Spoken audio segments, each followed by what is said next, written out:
ராமநாதபுரம் மாவட்டம் கமுதி அருகே நீராவி பகுதியில் உள்ள அரசு உதவி பெறும் பள்ளியின் விடுதியில் அரிசி கடத்தப்படுவதாக தகவல் வெளியாகியுள்ளது. அதனை அண்மை செய்தியாக பார்த்துக் கொண்டு வருகிறோம்.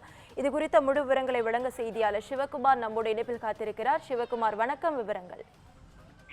ராமநாதபுரம் மாவட்டம் கமுதி அருகே உள்ள அரசு மாணவியர் விடுதியில மாணவிகளை வைத்தே அரிசியை மூட்டையாக கட்டி கடத்தி செல்ல பயன்படுத்துகிற வீடியோ வெளியாகி தற்போது பரபரப்பை ஏற்படுத்தியிருக்குது.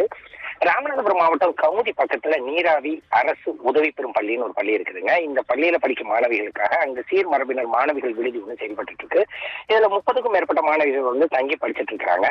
இந்த விடுதியில காப்பாளராக நீராவியை சேர்ந்த பாக்கியலட்சுமிங்கிறவரும், சமையலராக பரமக்குடியை சேர்ந்த ராஜம்மாள் அப்படிங்கிறவங்களும் பணியாற்றிட்டு இருக்கிறாங்க. இந்நிலையில சனிக்கிழமை அன்னைக்கு மதியம் என்ன பண்றாங்கன்னா, இந்த விடுதியில இருந்து 2 சாக்கு மூடைகள்ல அரிசியை பள்ளி மாணவிகளை பயன்படுத்தியே ஆட்டோல கடத்தி சென்று நீராவி பேருந்து நிலையத்திலிருந்து வெளியூருக்கு எடுத்து செல்லும் வீடியோ ஒன்று தற்போது சமூக வலைதளங்கள்ல வைரல் ஆகிட்டு இருக்கு.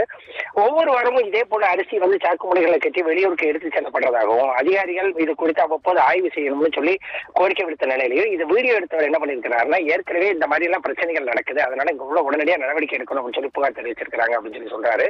அதாவது பள்ளி மாணவிகளை அத்தியாவசிய தேவைகள் கூட பயன்படுத்தக்கூடாது அப்படிங்கிறது சட்டம். இப்பெல்லாம் பள்ளிகளை சுற்றியுள்ள வளாகங்கள்ல வந்து துப்புரவு பணிகளுக்கோ அல்லது வகுப்பறைகளை துப்புரப்படுத்தவோ பயன்படுத்தக்கூடாதுன்னு ஒரு சட்டம் இருக்குது.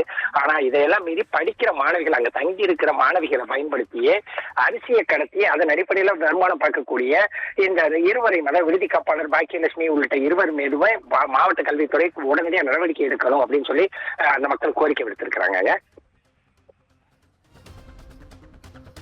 விவரங்களுக்கு நன்றி சிவகுமார்.